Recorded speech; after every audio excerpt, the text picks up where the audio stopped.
제가 오늘 차 타고 올라왔는데요. 비가 너무 많이 오고 제가 대구에서 올라오는데 앞부분에 차 사고가 크게 나가지고 1시간을 그 발목을 잡혔는데 이민표 차장님한테 저 이렇게 발목 잡혔다 그랬더니 야, 안전하게 빨리 와. 안전하게 빨리 올 수 없죠. 제가 오늘 강연하고 싶은 주제는 뭐냐면 AI라고 하는 이 미래 사회라고 우리가 부르는 이 미래 사회가 현재 우리한테 와 있는데 이 미래 사회의 실제 교육에서는 자꾸 가상현실의 교육 상황들이 물밀듯이 밀어오게 돼 있다.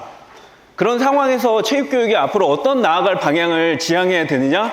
그 부분에 대해서 저는 실제라는 이름을 가지고 체육교육이 나아가야 됩니다. 라는 이야기를 하고 싶습니다. 그러니까 가상현실 속에 실제의 교육을 찾으면서 나아가야 되는데 가상과 실제는 사실은 안전하고 빠르게 올 수 없는 것과 마찬가지로 동시에 존재할 수가 없습니다.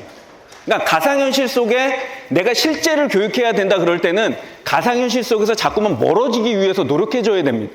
그래서 우리의 실제를 찾아야 되는데 제가 오늘 드리고 싶은 핵심은 뭐냐면 우리의 실제는 뭘까요? 체육교육의 실제는? 체육교육에서 유일하게 실제를 찾을 수 있는 거 하나만 딱 꼽으라면 우리 뭐에서 실제를 찾을 수 있을까요? 몸입니다. 그래서 저는 오늘 여러 학문적인 논의 결과들을 바탕으로 해서 왜 체육교육의 실제가 몸인가에 대해서 논증하면서 앞으로 몸을 기반으로 체육교육의 실제를 만들어 나갈 수 있는 핵심은 뭘까에 대해서 오늘 방향성을 말씀드릴 거고요. 시간이 저한테 주어진 시간이 원래는 40분인데 제가 생각하기에는 30분 정도밖에 쓸 수 없을 것 같습니다. 그래서 최대한 좀 압축해서 이야기들을 해 나가도록 할게요. 그래서 오늘 그냥 압축적으로 얘기하면 사실은 액처하고 벌처는 대단히 극단의 상황 속에 존재한다. 그러면 이 실제라고 하는 것은 인간을 교육하는 학교 교육 상황에서 실제는 인간다움이어야 되는데 과거의 인간다움은 단순히 이성적 관점에서만 인간다움을 이야기했습니다. 올바르게 생각하고 합리적으로 생각하는 것만 인간다움으로 생각했어요. 말을 잘하고 수학을 잘 풀고. 그런데 최근의 연구들을 살펴봤더니 그 인간다움의 뿌리에 몸이 있다는 거고 운동에 있다는 거고 신체 활동에 있다는 거예요. 그러면 체육교육은 계속 이 벌처의 시대에 지속적으로 우리가 뿌리 내려야 되는 건 몸에 있다. 교육의 실제는 몸에 있음을 오늘 이야기를 드릴 거고요. AI로 대표되는 시대를 우리가 벌써 살아가고 있습니다. 우리는 과거를 살아가고 있다고 생각하겠지만 실제로 이 지구 전체로 보면은요, 벌써 AI가 아주 깊게 들어간 그런 나라도 있고 그런 지역도 있고 학교로 따지자 보면 대학은 훨씬 더 AI에 빨리 진입해 있는 상황이고요. 그러니까 나와 상관없이 이 사회는 AI 사회로 가고 있는 중입니다. 근데 이 AI가 들어오게 되면서 이 도구들이, 디지털 도구들이 되게 유용했다가 놀랍기도 하다가 챗 GPT 사용해 보셨죠? 네, 두려운 도구가 됐습니다.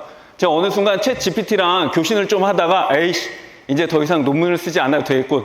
얘가 벌써 알아서 다 파악하고 있는 거예요. 그래서 두려운 도구였고요. AI 능력들은 탁월해졌습니다. 인식 능력, 인간보다 뛰어납니다. 창의력, 이게 아보카도 가지고 의자 만들어 보세요에 대한 5초 컷입니다. 5초 만에 만들어낸 수많은 의자들에 대한 창의력들이에요. 그림, 음악, 작곡, 이거 전부 다 아주 창의적인 활동들인데 AI가 다 하고 있는 중이에요. 챗 GPT랑 한번 이야기해봤는데 사랑에 대해서 제가 저만큼 썰을 풀어내요. 여러분 사랑에 대해서 얼마만큼 얘기할 수 있겠어요?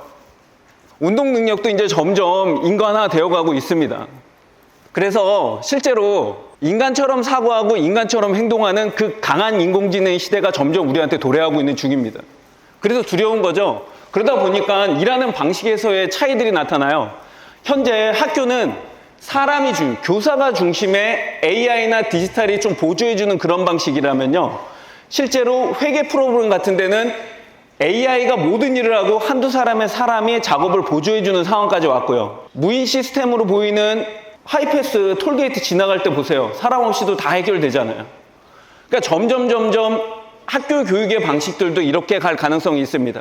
실제로 몇몇 연구들은 AI 선생님과 인간 선생님의 교육 성과에 대해서 비교한 연구들이 있는데 누가 이겼을까요? AI 선생님이 이겼어요. 수학 같은 과목은요, 탁월하게 이겼습니다. 그리고 아이들이 AI 기계한테 선생님 해요. 써 이렇게 붙여요. 근데 왜 너희들 AI 선생님이 더 탁월하다고 생각하니? 그랬더니 AI 선생님은 우리를 기다려줘요. AI 선생님은 언제나 우리한테 동일한 방식으로 정답을 얘기해주고 설명해줘요. 인간 선생님은요, 아무리 노력해도 내가 수학 못한다는 거를 눈빛으로 표현해주세요. 좌절감을 느끼는 거야. 그러니까 AI 선생님이 더 좋아지는 거예요. 여러분, AI랑 인간이 동일한 방식으로 교육한다 그러면 인간은 AI를 이길 수가 없습니다. 정보량 자체에서 기억에서 이길 수가 없어요. 다만 인간을 계속 교사로 쓰는 이유는 뭘까요? AI가 비싸니까. 근데 이 접점을 지나가는 특이점의 시대가 올 거래요. 그때는 AI 이 배터리 성능이 훨씬 좋아져가지고 이제 비용조차도 인간 쓰는 것보다 AI 쓰는 게 더 나은 시대가 올 거라는 거예요. 그래서 더 이상 인간이 일하지 않는 시대가 올지도 모른다는데, 뭐 그거는 이제 약간 우울하게 미래를 바라보는 미래학자들의 얘기인데, 그런 측면에서 우리가 어느 정도까지 디지털 기기, AI 기기들을 활용할까에 대한 고민들을 지금부터 시작하셔야 됩니다. 여러분이 지금 고민을 하지 않으면은 여러분의 후배들은 앞으로 일자리가 사라지게 되고요. 저도 사라집니다. 교사가 없는 시대가 오면은 저도 체육교육과도 사라질 테니까. 그래서 그런 고민들이 지금부터 하셔야 됩니다. 그래서 직업들이 계속 몰락하면서 교육에서도 이제 과거에는 선생님이 누구니? 도제교육할 때는요, 공자 선생님, 예수 선생님, 얼마나 중요했어요, 선생님이. 근데 시대에 들어오게 되면서 간접적인 방식, 책이라는 것들이 유용하게 되면서 선생님보다 너 어떤 책을 읽니가 더 중요해졌고요. 지금은요, 디지털이 나를 알아서 교육시켜주고 있습니다. 여러분들 느끼시나요? 아이들은 지금 수많은 아이들이 이 코로나19라고 하는 이 시기를 거쳐오면서 알고리즘에 빠져 있잖아요. 헤어나올 수가 없습니다. 저도 어느 순간 한 번 보다 보면 한 40분 동안 보고 있어요, 그거를. 걔가 추천해주는 알고리즘에 따라서. 지금은 교육이라는 것들도 스펙트럼이 상당히 변해가고 있고요. 그러다 보니까 근대적 학교 모델에 대한 의구심을 느끼는 거예요. 모든 애들을 한 곳에 모아가지고 과목이라는 형태로 특정화시켜서 교육하는 이 방식에 대해서 의문을 제기하고 도대체 학교가 뭐 하는 거니? 그게 코로나19 시대에 증명이 됐어요. 학교가 뭘 하는 기관일까라는 부분에 대해서. 바깥에 있는 다른 기관들이 다 이 문제를 해결하는데 왜 아이들은 아침에 가가지고 저녁 때 집에 와야 되는 이 학교 교육을 계속해야 되냐라는 의구심을 계속 갖게 됐죠. 그러면서 교육 패러다임에 전환되고 있다. 지금 교육부도 계속해서 강조하고 있는 부분들, 평균주의 교육을 해체하면서 맞춤형 교육, 지식의 주입이 아닌 지식을 꺼내는 교육, 지식의 형식, 과목이나 학과나 이런 전공 단위로 지식의 형식들을 묶어내는 것들을 다 융합과 통합의 형태로 해체하고 있는 중이고요. 이성주의적 접근에서 반이성주의적 접근, 합리적인 사고, 수학적 사고 이것만 강조했던 시대에서 이제 점점 더 감성과 몸과 인성과 이런 것들을 강조하는 교육의 패러다임으로 변해가고 있다. 그런 측면에서 철학적 인간상이 대체로 변화하고 있는 시기가 있는데 우리가 간과하고 있는 것들이 뭐냐면 전인 그러면은 지덕체라고 얘기해서 체육이 거기에 반드시 포함될 거라고 생각하지만 근대 교육사상이든 인문학적 인간상이든 간에 체육은 단 한 번도 전인에 포함된 적이 없습니다. 그거는 우리 나름대로 포함시켜 놓은 거지 실제로 논의구조 속에 체육은 존재한 적이 없어요. 언제나 지정의예요. 그냥 몸이 건강한 건 다행스러운 일이고 교육의 기본 방점은 지정의에 가 있다. 이게 합치면 그게 이성이고 이성적 인간, 합리적 인간이에요. 그렇기 때문에 사실은 인간다움이 무엇인가에 대한 학문적 지위는 대단히 중요합니다. 근데 과거에는 이 질문에 대해서 누가 답했냐면 철학이 답했어요. 근데 지금은 뇌과학이 답하고 있는 중입니다. 인간다운 사고, 인간다운 행동의 근원이 어딨냐고 물었을 때 어딘지 사실은 알 수 없다고 얘기하지만 실제로 많은 학자들이 뇌에 있을 거야. 그러면 뇌를 분석하고 뇌를 연구하는 학자들이 인간다움이 이런 거고 인간다움의 뿌리는 여기에 있습니다라고 얘기한다면 사실은 교육도 대전환이 일어나야 된다는 거예요. 저는 그런 측면에서 교육받은 사람 누구인가에 대한 전향적인 답변이 요구된다. 뇌과학으로 관점이 바뀌면. 그러면 뇌과학에서 바라보는 몸은 무엇인가에 대해서 오늘 한번 살펴보도록 할게요. 직립보행, 진화학자들이 얘기하는 인간의 가장 결정적인 사건 하나만 꼽자 그러면 다 직립보행을 이야기합니다. 왜냐하면 직립보행이 일어난 다음부터 뇌가 커지고요. 기억하게 됐고요. 말하는 뇌가 됐고요. 추론하는 뇌로 발전할 수 있는 토대가 만들어졌기 때문입니다. 그래서 실제로 보시면요. 처음 인간이 일어섰던 종이었던 오스트랄로 아파렌시스라고 보면은 이게 뇌 크기가 2.2 정도였었어요. 근데 후기 에렉투스, 몸이 거의 완전히 서 있게 된 그 시기가 되면은 뇌 크기가 4.0으로 갑니다.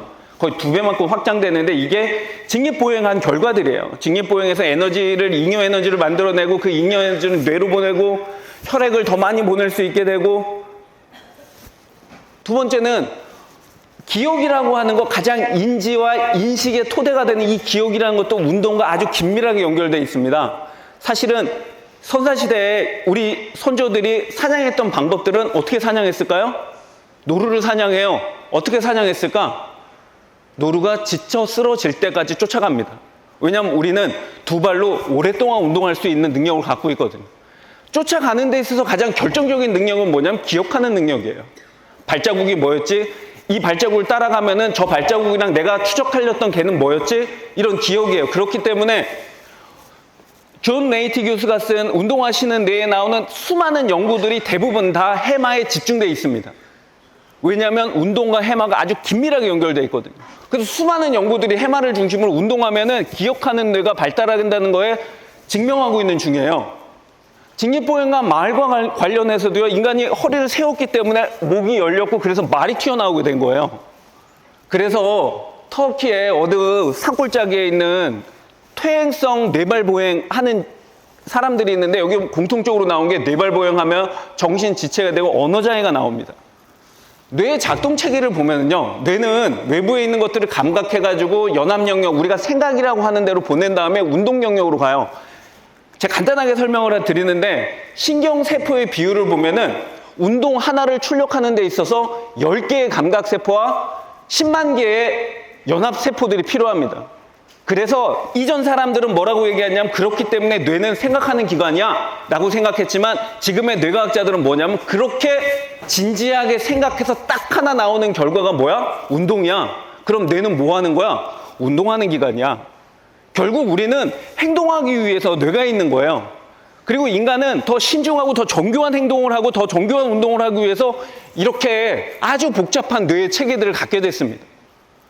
수많은 책들이 막 쏟아져 나오고 있어요. 이게 신경과학자들이 쓴 책들인데, 이 책들이 다 공통적으로 얘기하는 건 뭐냐면요, 똑똑하고 행복하고 건강한 뇌를 갖고 싶으세요? 아주 간단합니다. 움직이세요. 운동하세요. 이 책을 제가 뭐 여러 권의 책들을 막 읽어보겠지만, 대표적으로 한글로 번역된 책들을 보면은요, 다 공통적으로 하는 얘기가 그 얘기예요. 너무너무 간단한데 그 수많은 운동의 가치들을 사람들이 다 알고 있으면서도 운동하지 않는다는 거예요. 왜 운동하지 않을까요? 우리가 잘못해서입니다. 무려 우리가 10년 동안 아이들에게 체육을 가르쳤음에도 불구하고 아이들이 그 10년 동안 배움의 결과들이 자기 몸에 체득되어 있지 않고 체화되어 있지 않은 거예요. 그러니까 움직이지 않잖아요. 그런 점에서 우리는 이 시점에서 좀 반성할 필요가 있습니다.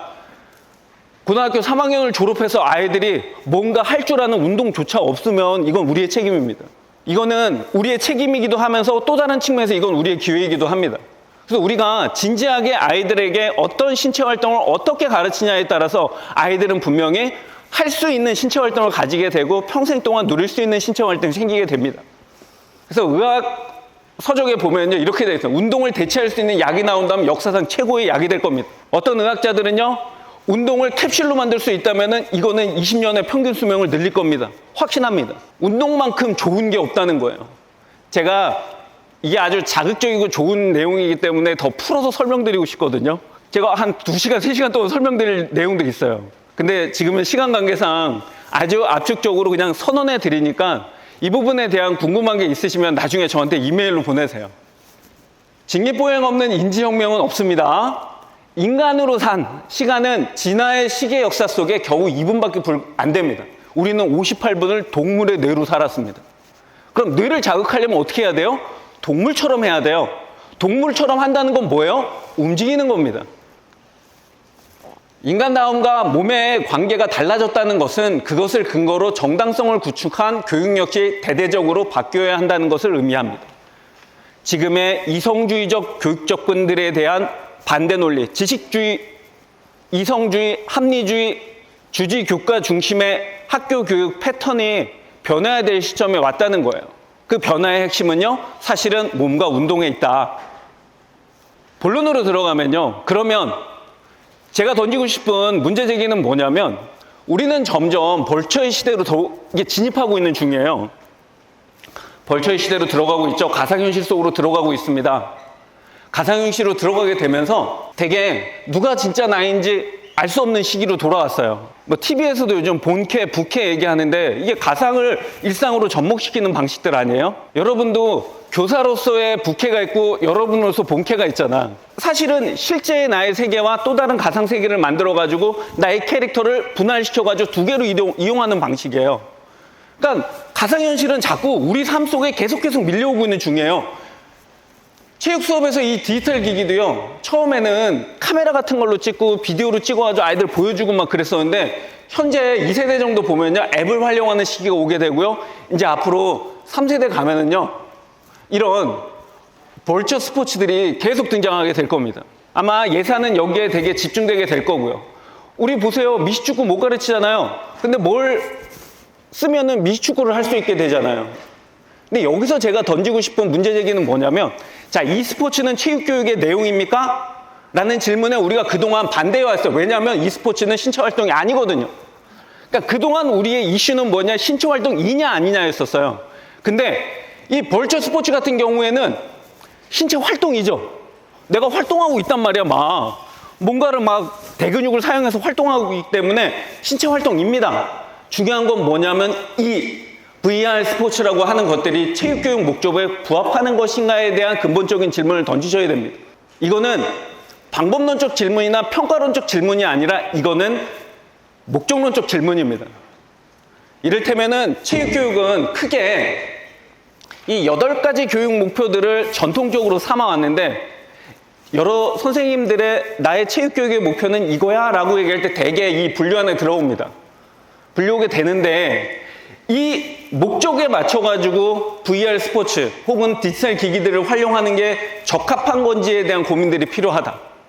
이런 고민을 하지 않으면 실제로 유행처럼 그동안 우리가 해왔던 여러 가지 고민 없이 해왔던 유행 같은 것들이 반복될 가능성들이 있다. 교사가 자기 철학을 가지고 비판적으로 검토한 결과 하는 수업의 실행들은 전통으로 발전하게 되는, 내 교육의 전통이 돼요.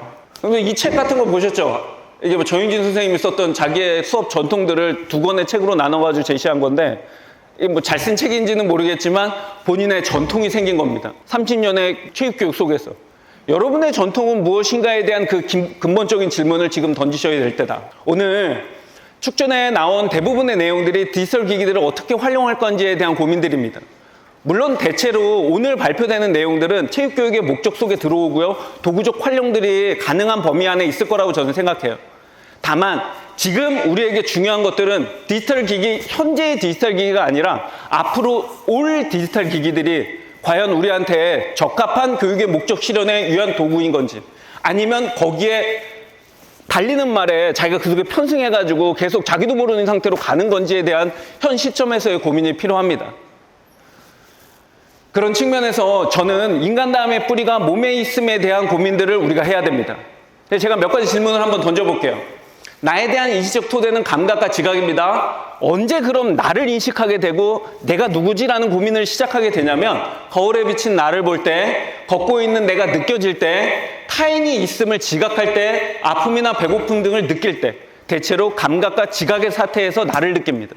그러니까 이건 뭐냐면은 나라는 인간을 기본적으로 사고하게 만드는 자극의 근원이 몸에 있다는 거예요. 난 누구지? 라는 그 질문은 로댕처럼 앉아가지고 골똘히 생각해서 나오는 게 아니라, 내가 움직이고 배고프고 에너지가 고갈라고 목이 타고 이럴 때 몸에 오는 신호를 가지고 나를 자각하게 되고 나를 철학하게 된다는 거예요.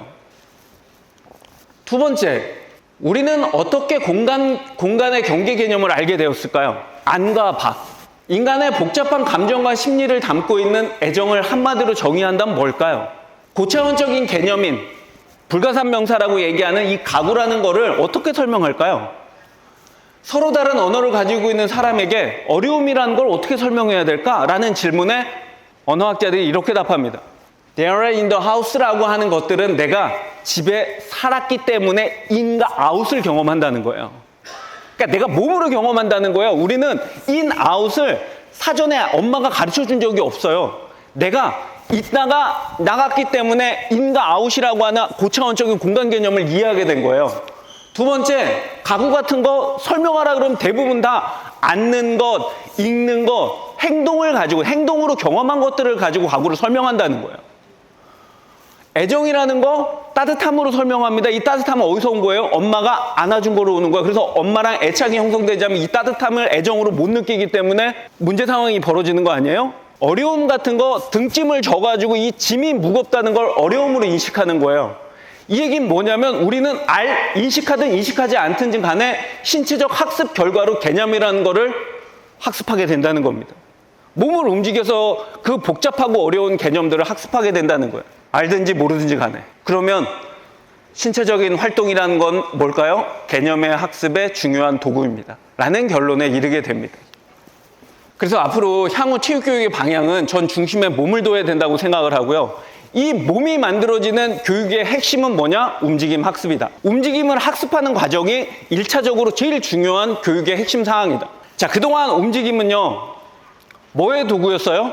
스포츠를 위한 도구였습니다. 그래서 우리는 움직임 속에서 나타나는 그 다양한 경험들을 교육의 실제 속에서 가르쳐 준 적이 없습니다. 움직임은 그냥 잘하기 위한 도구였었어요. 움직임 기술이 모여가지고 스포츠 기술이 되는 방식이었는데 실제로 우리가 감각과 지각을 중심으로 체육교육의 방향을 전환한다 그럴 때 계속적으로 관심을 가져야 되는 건 몸이고요. 그 몸이 실제로 이 환경과 부딪혀서 만들어내는 건 움직임이기 때문에 움직임 교육의 중점 사항에 둘 필요가 있다.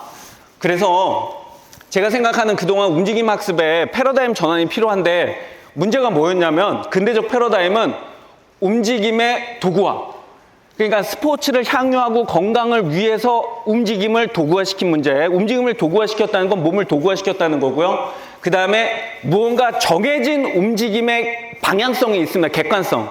우리가 공을 친다 그럴 때 그냥 막 쳐도 되거든요. 근데 항상 우리가 가르치는 움직임은요, 이렇게 치는 거였어요. 공을 잘 치는 거.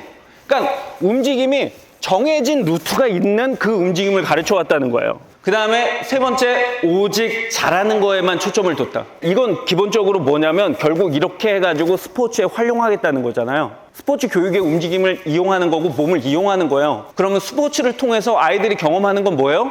즐거움, 행복함, 사회성, 인성 뭐 이런 것들이잖아.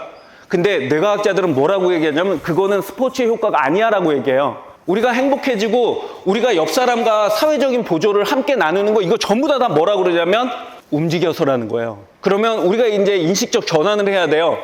스포츠가 먼저가 아니라 뭐가 먼저예요? 움직임이 먼저고요. 아이들은 잘 움직이고 많이 움직이기 위해서 뭐가 필요한 거예요?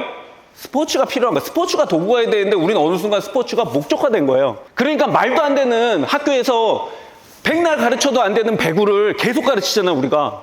말도 안 되는 것들이에요. 축구를 15주차 한다고 아이들이 경기할 수 있어요? 못해요. 그럼 체육은 언제나 계속 실패한 교육만 하게 되는 거예요. 그러면서 계속 놓치는 게 뭐예요? 올바로 걷는 법, 올바로 달리는 법. 우린 계속 빨리 달리고 빨리 걷는 것만 가르쳐 스포츠화 시켜가지고. 움직임이 그 안에서 다 도구화됩니다. 그러니까 초등학교 저학년 단계에서부터 아이들은 잘 움직이는 법만 배우는 거예요. 제대로. 그래서 많이 움직일 수 있는 법에 대해서는 배운 적이 없습니다. 움직임을 느낄 수 있는 법에 대해서 배운 적이 없습니다. 이를테면은 우리가 육상 높이뛰기 할 때 왜 배면 뛰기 합니까? 이 질문에 대해서 저한테 답해 줄 수 있는 분 계세요? 아, 그냥 이렇게 뛰어도 되고 뭐 이렇게 뛰어도 되는데 우린 꼭 왜 배면 뛰기만 해야 됩니까? 이 질문에 뭐라고 답하시겠어요? 잘 뛰어야. 그렇죠. 높게 뛰는 과학적 원리가 그 속에 있으니까. 근데 저는 이렇게 말하고 싶습니다. 야, 세상을 거꾸로 느껴봐. 새로운 느낌들을 얻기 위해서 배면으로 뛰는 거야. 그러니까 새로운 접근들이 이제 앞으로 체육교육에 필요한 시기다 라는 이야기들을 드리고 싶습니다. 그런 점에서 몸은 체육교육에서 그동안 관리의 대상, 통제의 대상, 도구적 대상, 극복의 대상이었습니다. 몸 관리 잘해가지고 좋은 몸 만들었잖아요. 정신이 육체를 지배하잖아요. 극복의 대상입니다. 아이들 인성을 북돋아가지고 행동을 통제하게 우리 교육하고 있는 중이잖아요. 몸은 언제나 도구적 성격만 갖고 있었어요. 이제 인간 다음에 뿌리가 몸에 있다는 점에서 봤을 때 이런 거는 우리보다 AI 선생님이 더 잘 가르칠 수 있다는 거예요. 그러면 인간다운 선생님, 인간 선생님은 몸을 어디에 집중해야 되냐면 상징적이고 의미적인 속성으로서의 몸입니다. 몸이 움직이면 이거 자체가 학습이고 의미 생성입니다. 우리가 굳이 그거를 언표와 말로 해가지고 글로 쓰게 만들지 않아도 돼요. 그 자체가 학습이라는 거를 우리가 믿을 필요가 있는 거예요. 제가 짧게 설명드렸지만 그거에 대한 과학적, 철학적 근거들은 차고 넘칩니다. 그런 점에서 우리가 오늘 기억해야 되는 거 하나, 벌초의 시대에 액션을 가르치기 위해서 우리가 고민해야 되는 거 몸 자체로의 교육으로 체육교육의 방향들을 고민해 봐야 되겠다. 몸을 그 자체로 느낀다 그러는 게 도대체 뭘까? 라고 하는 부분에 대해서 저는 이렇게 답하고 싶습니다. 움직임의 진화적 본질이라고 하는 거 이 두 가지예요. 많이 움직이는 거, 많이 느끼는 겁니다. 그러니까 그동안 우리는 근대적 교육관에 따라서 잘 움직이는 거, 잘 아는 거에 집중해 왔으면 이제 미래 사회에서는 많이 움직이고 움직임을 통해서 이 환경과 사회를 잘 느낄 수 있는 그런 감각적 자극들을 키워나가는 방식들에 대한 고민들을 하셔야 된다는 거예요. 그렇다고 얘네들을 대비시켜가지고 얘는 없애고 얘만 해야 돼 이런 얘기는 아닙니다. 여기에 우리가 좀 더 관심을 가지고 특히 초등학교 선생님 같은 경우엔 이 부분에 좀 더 관심을 가지셨으면 좋겠다. 이렇게 봤을 때 선사시대 우리는요 평균 20km씩 걸으면서 현재의 뇌로 발전시켜 왔습니다. 스포츠 하는 건요 많이 움직이기 위한 도구다 라는 것들을 생각하셨으면 좋겠고요. 그래서 움직임의 진화적 본질은 신체 활동, 움직임에 참여하는 그 자체가 교육의 실제다. 두 번째, 그 참여하는 과정에서 잘 느끼면 된다. 느끼면은 우리가 움직이면서 느끼면 그게 다 뇌랑 연결이 돼서 뇌에 다양한 합리적 판단들의 근거들을 만들어내고 있다는 거예요.